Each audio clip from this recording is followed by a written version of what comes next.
Ser podcast.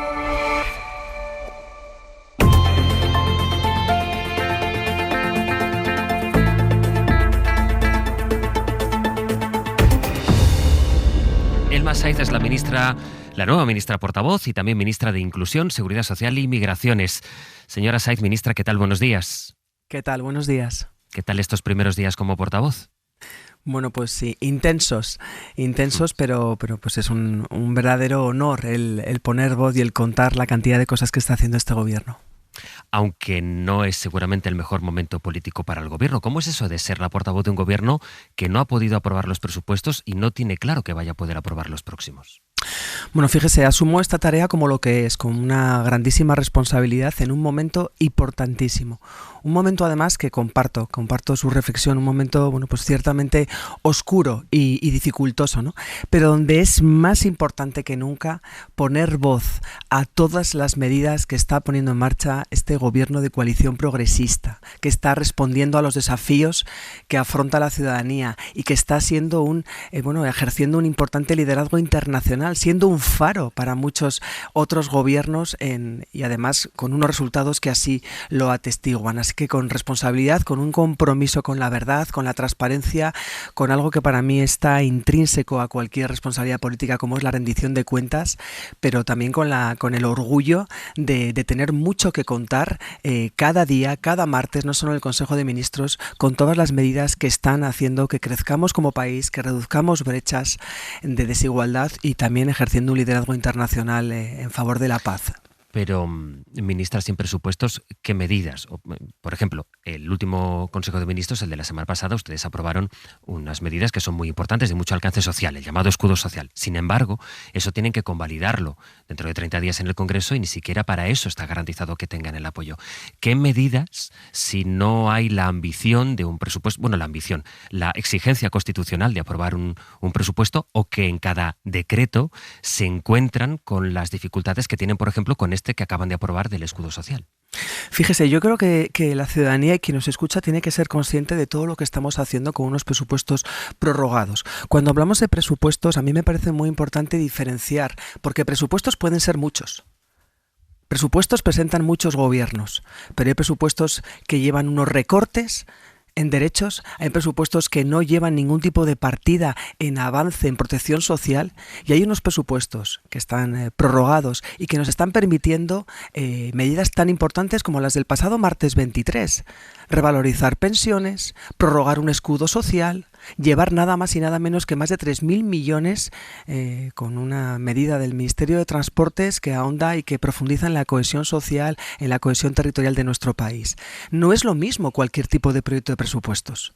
Por eso es tan importante saber que el tener unos presupuestos prorrogados tan positivos, porque los presupuestos también son política, que llevaban absolutamente clara una línea importante en avanzar en protección social y, por supuesto, con ese importante respaldo que supuso una actitud por parte del presidente del gobierno, que es el conseguir los fondos europeos que están permitiendo transformar nuestro país.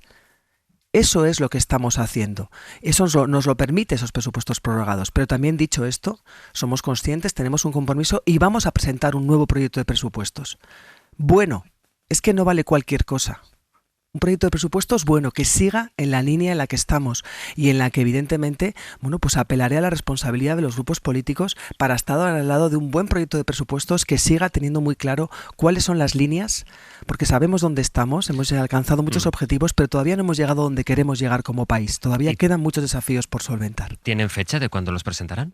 A lo largo del primer trimestre del 2026. Lo importante es que saben que eso lleva un importante trabajo de negociación, de diálogo con las fuerzas políticas, que cuando se alcanzan los acuerdos se cuentan con total transparencia, pero que hay un momento también ahora mismo de discreción y de un trabajo también hacia adentro para buscar los apoyos necesarios. ¿Están hablando con Junts?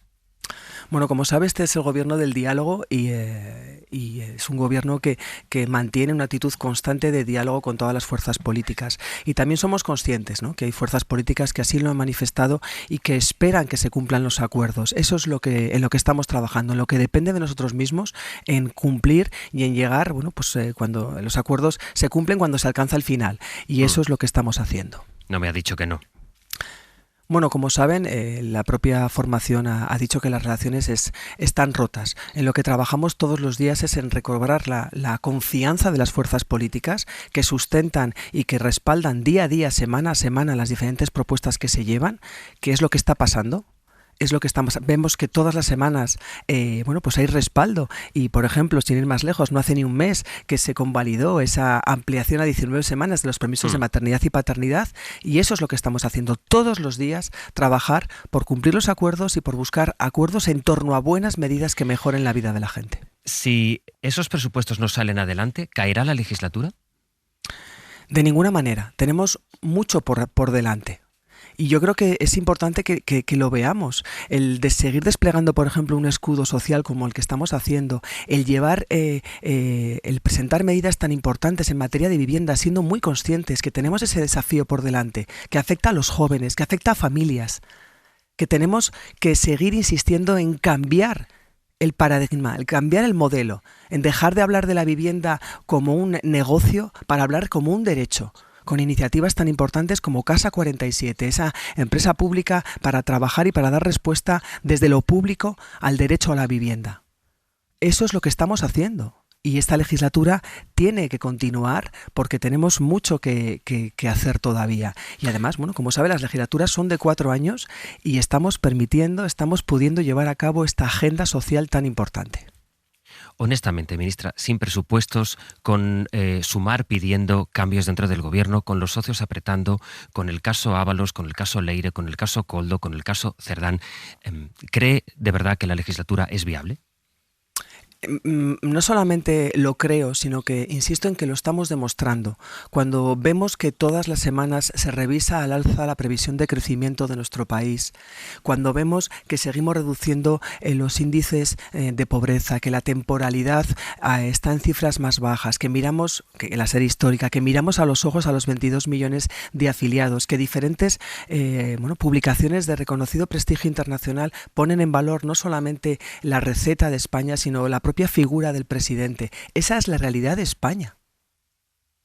Lo que no es admisible es que... El caso es que... Ábalos también es realidad de España, realidad política que en este caso afecta a un exministro del gobierno. Y contra eso, total contundencia. Nadie está exento de que aparezcan personas que no conciban la política como lo que es, como un servicio público.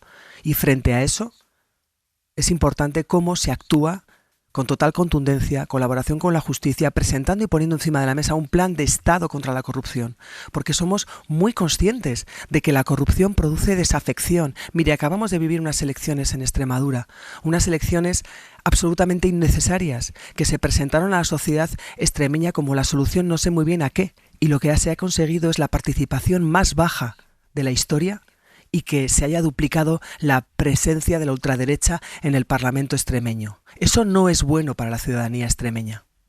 Ahora le preguntaré por las elecciones de Extremadura, pero antes y por seguir con las medidas. Esta mañana publica el diario El País que Pedro Sánchez ha pedido a cada ministro 3 o 4 medidas que puedan aprobar sin que pasen por el Congreso. Hablan las fuentes de la Moncloa, consultadas por este periódico, de propuestas sociales disruptivas. ¿En qué está pensando el gobierno? ¿Qué son estas medidas que no necesiten el aval del Congreso? ¿De qué estamos hablando? Mire, lo raro precisamente sería, y yo como ciudadana, lo raro sería que un gobierno no estuviera pensando constantemente en medidas que mejoren la vida de la gente.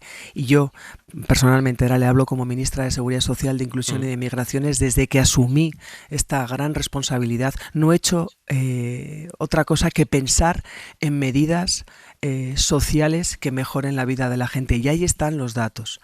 ¿Pero usted las piensa para que no tengan que pasar por el Congreso?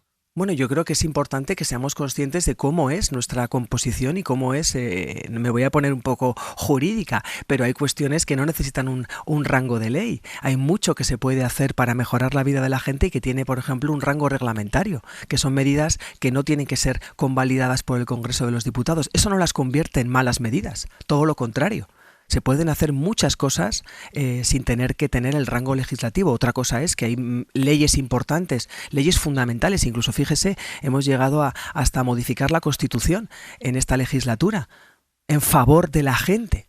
Y eso evidentemente requiere unas mayorías cualificadas, pero hay mucho que se puede hacer que no tiene que tener ese rango legal, respetando escrupulosamente la pirámide normativa de nuestro Estado de Derecho. Claro que sí. Claro. Pero ¿no le parece que envía un mensaje político el hecho de que el gobierno tenga que ir rebuscando para ver qué medidas puede aprobar sin necesidad de que pasen por el Congreso? No, de ninguna manera. Yo creo que eso es el gobernar, y además cuando uno se cree verdaderamente la separación de poderes, esto es el gobernar, pues como somos en este país. Es como, evidentemente es como si cuando... Pero como somos lo representa el Congreso, ministra. No, claro, pero es como si, por ejemplo, fíjese, hay muchas cuestiones que tienen competencia las comunidades autónomas. El pedir responsabilidad a las comunidades autónomas no es echar balones fuera, no es querer no asumir responsabilidades. Por ejemplo, vuelvo a hablar de vivienda. Evidentemente el gobierno de España está haciendo mucho, está haciendo cosas que no se habían hecho nunca, incluso alzando la voz en Europa, pero tienen mucho que decir las comunidades autónomas en materia de vivienda. Cuando yo exijo esa responsabilidad no es que esté no asumiendo la mía, es que estoy siendo muy consciente del Estado que somos, de las autonomías, de las competencias, y por eso yo creo que es muy importante ser conscientes de que hay muchas medidas que no necesitan un rango legal, y eso no es querer retorcer nada, sino eso simplemente es gobernar con una hoja de ruta muy clara e intentando llegar a mejorar la vida de la gente a todos los niveles. Remite en todo caso a aquella frase del presidente tan comentada cuando dijo que se proponía gobernar con o sin el concurso del legislativo. ¿No da la idea de que se puede o se está intentando poder gobernar de espaldas o sin contar con el Congreso? Pero fíjese, si es que los datos ahí están, si es que se han aprobado más de 50 leyes en el Congreso de los Diputados, si es que prácticamente todas las semanas salen adelante medidas con la mayoría del Congreso de los Diputados. Esa es la realidad. Esa es la realidad. Hablaba antes, ministra, de la situación en Extremadura después de las elecciones en las que el Partido Popular ganó un escaño, en las que más que duplicó su representación Vox, como decía, y en las que en la comunidad en la que fue un feudo de su partido, del Partido Socialista, el PSOE pasó de 28 diputados al desplome de los 18. ¿Usted también cree que este resultado del PSOE fue culpa del candidato, que es lo que sugirió la semana pasada una entrevista en la cadena SER en Andalucía, María Jesús Montero, en decir que lo que pasó en Extremadura se explica a partir de la situación de Extremadura y en particular del candidato que presentaba el PSOE? Mire, no han sido los resultados que esperábamos, sin lugar a dudas. También le digo una cosa, en nuestra mano está el mejorar esos resultados. Y eso es, lo que estamos haciendo. El Partido Socialista es un partido que tiene más de 147 años de historia y básicamente se construye día a día con la escucha, con el análisis profundo de los resultados electorales y con ese objetivo de mejorar y de trabajar para responder a lo que pide la gente. Pero evidentemente hay dos cosas que como demócrata a mí especialmente me duelen en estos resultados de Extremadura. En primer lugar, la participación, se lo decía antes, más baja de la historia. Es precisamente esa desafección cuando la gente no quiera salir a votar porque entienda que la política no soluciona sus problemas y que se hablan de otras cosas. Eso es algo negativo para la democracia y en eso deberíamos estar todas las fuerzas políticas, en trabajar para que se hable de lo que verdaderamente preocupa a la gente. Y en segundo lugar, evidentemente, como ha duplicado su presencia la ultraderecha en el Parlamento extremeño. Y fíjese, la señora Guardiola, que por cierto el máximo respeto a que ella convocó, porque era su prerrogativa, esta cita electoral, porque quería tener más independencia, o eso es lo que estaba contando, de Vox, y lo que ha conseguido, y además de lo cual se vanagloria, es que se ha quedado mucho más atada a Vox, el Partido Popular, y evidentemente van a volver a pactar con Vox, y además está haciendo algo mucho más que pactar con Vox el Partido Popular. Porque lo que está haciendo en momentos muy claves es pactar con un partido que niega la violencia machista, que niega el cambio climático, que los más de 300.000 millones de euros de recursos adicionales que se han puesto en manos de las comunidades autónomas por parte del Gobierno de España no se están destinando, por ejemplo, a invertir decididamente en dar respuesta a la necesidad de vivienda de la sociedad extremeña. Esas son las consecuencias de unas elecciones que, a mi modo de ver, eran innecesarias y que lo que han hecho ha sido fortalecer a la ultraderecha. Lo que pasa es que usted me habla, ministra, de la bajísima participación, que es evidente a la vista del resultado. A quien ha castigado, sobre todo, es a su partido. María Jesús Montero, en esa entrevista, hablaba de un votante perezoso. ¿Usted cree que ha habido un votante perezoso o un votante harto de todos los casos que se van sabiendo? Bueno, yo soy consciente, yo creo que es importante mirar siempre a la sociedad y escuchar a la sociedad. Y evidentemente, quienes abren la puerta a las instituciones, precisamente a la ultraderecha que se quiere cargar, que quiere destruir las instituciones, esto puede ser para muchos, en este caso para el Partido Popular, una buena noticia. Pueden estar muy contentos con el resultado, pero tiene unas consecuencias claras. Y las consecuencias son precisamente cuando se llena la sociedad de desinformación, de bulos, de descrédito a las instituciones. Eso no hace una sociedad más libre. Eso lo que hace es una sociedad, evidentemente, pues que no quiere, que no cree en la política. Y le voy a decir una cosa, no es lo mismo quien esté al frente de las instituciones. Probablemente en algunas comunidades gobernadas por el Partido Popular y Vox todavía la ciudadanía no está viendo las consecuencias de estos pactos de involución del PP con Vox, porque hay un gobierno de España que actúa como garante, porque mientras algunos recortan los recursos contra el cambio climático, desde el gobierno de España se da respuesta a una reivindicación histórica, por ejemplo, la jubilación anticipada de los bomberos forestales, que se dejan la vida para salvar nuestros bosques o nuestras casas o nuestras vidas, como el pasado verano. Mientras hay quien recorta, mientras hay quien plantea recortes en políticas que luchan contra la violencia de género, hay un gobierno que presenta un pacto de estado de violencia de género y que es contundente contra esa lastra de la sociedad. Por eso este gobierno está actuando como garante y por eso los ciudadanos de las comunidades autónomas quizás no están viendo en sus propias carnes el dolor que supone pactos de gobierno del PP y Vox que suponen retrocesos en derechos y una involución clara en protección social. Disculpe, ministra, pero voy a volver al inicio de la pregunta, porque yo lo que yo le preguntaba es a qué atribuye el hecho de que sea su partido el más castigado por esa abstención. Y lo que usted me está diciendo es que es culpa de María Guardiola por haber adelantado las elecciones. Quisiera entender que ese es el análisis que hace el Ejecutivo. Es decir, la razón de que el Partido Socialista en Extremadura haya pasado de 28 a 18 parlamentarios en la Asamblea es, a su juicio, que ha habido un adelanto electoral. Mire, yo lo que le he dicho es que estamos, como partido con esta importante historia, estamos en ese proceso de análisis de los resultados, para tomar medidas, para mejorar el resultado. Pero también le digo que a mí no se me escapa el hecho de que estas convocatorias electorales innecesarias, quizás en el fondo de todo esto lo que pretende el Partido Popular es erosionar al gobierno de España, porque lo vienen demostrando desde el minuto cero. No tienen proyecto de país. El único objetivo es hacer daño al gobierno de España. Aunque eso pase por encima de los propios ciudadanos de las comunidades autónomas, consiguiendo lo que han conseguido, que es que la ultraderecha duplique su presencia y que vuelvan a pactar gobiernos que suponen retrocesos para las comunidades autónomas. ¿Cuánto cree que hayan podido afectar en este resultado la imputación, el procesamiento de Miguel Ángel Gallardo, los casos de corrupción o incluso el caso Salazar, que fueron conociéndose durante la campaña electoral?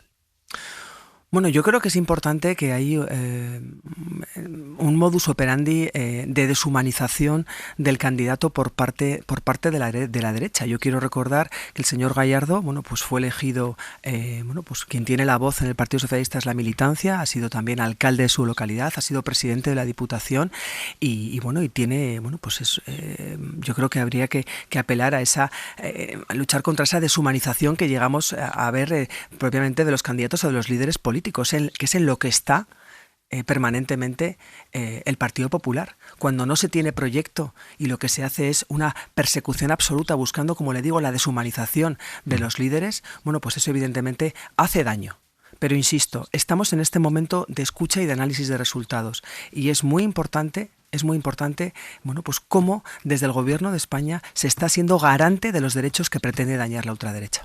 Déjeme preguntarle por una reflexión política al hilo de unas declaraciones que hizo la portavoz del PP, Esther Muñoz, después de las elecciones. Ella dijo, el 60% de los extremeños han votado a PP y a Vox, y la frase textual vino a ser algo así como un gobierno de derechas no da miedo, en el sentido de que ella da por hecho buena parte de la dirección del Partido Popular, que hay un gran conjunto de ciudadanos que ha terminado por asumir que si suman Partido Popular y Vox gobernarán juntos y que por tanto eso ya no tiene el efecto de movilización que tenía en anteriores elecciones. Usted el gobierno defiende que son la alternativa a una alianza PP y Vox. Quisiera preguntarle por eso, al hilo de lo que comentaba la portavoz del PP la semana pasada. ¿Usted cree que ya no da miedo un gobierno de la derecha y la ultraderecha en aquel electorado que antes se hubiera movilizado y que ahora puede quedarse en casa?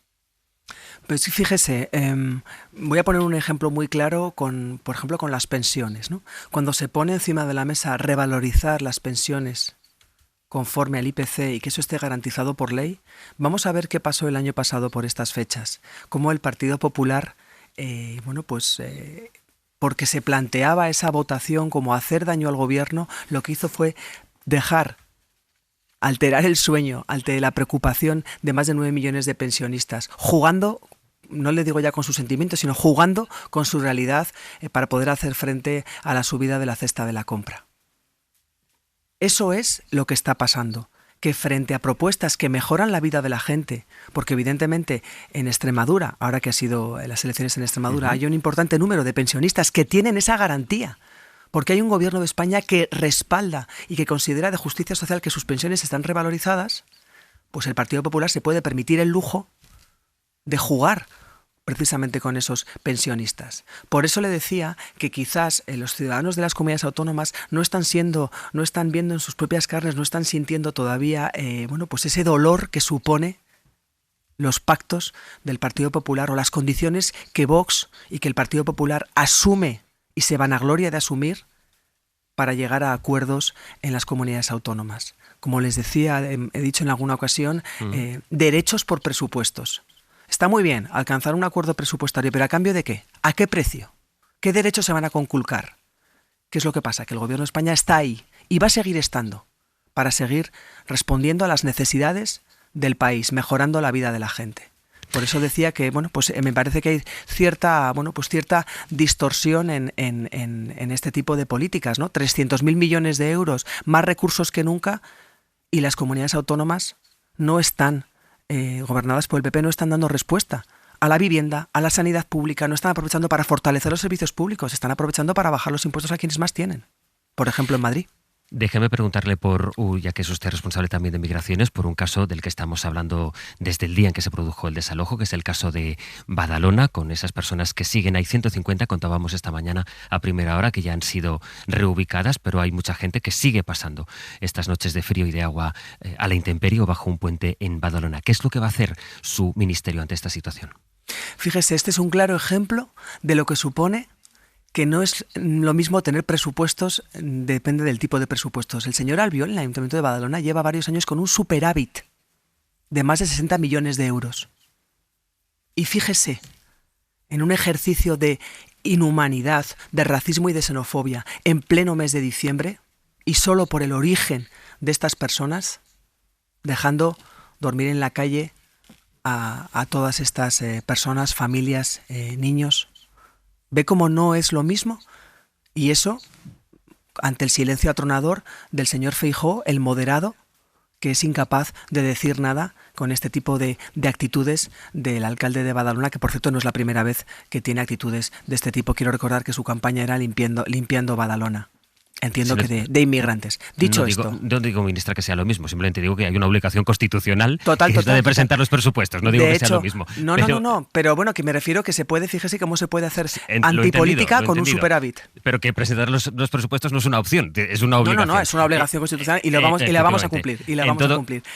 Este año, porque los anteriores no lo han hecho. En todo caso, ¿qué va a hacer su ministerio respecto al caso de Badalona? Como le decía, esto es una competencia municipal, pero me consta ya, estamos en contacto con la Generalitat, que ya hay por parte de la Generalitat una propuesta para buscar ubicaciones habitacionales para estas personas, pero insisto, esto es una competencia municipal. Lo que pasa es que el señor Albiol, a pesar de diferentes denuncias, pues quiso cerrar el albergue y ha tenido otra manera de ejercer la política, pero estamos encima en colaboración con la Generalitat. Una última pregunta, ministra. La primera portavoz que tuvo el primero de los ejecutivos de Pedro Sánchez, Isabel Celaá, dijo en una de sus primeras ruedas de prensa: la obligación de todo gobierno es mantenerse. ¿Usted comparte esta idea como principio político? Yo lo que comparto es que la obligación de todo gobierno es dar respuesta con buena política a las necesidades de la ciudadanía, y los datos ahí están. Elma Saiz, nueva ministra portavoz del Ejecutivo y también responsable de Inclusión, Seguridad Social y Migraciones. Gracias y que tenga una feliz entrada de año. Lo mismo, muchísimas gracias, un abrazo. Hasta luego. Para no perderte ningún episodio, síguenos en la aplicación o la web de la SER, Podium Podcast o tu plataforma de audio favorita.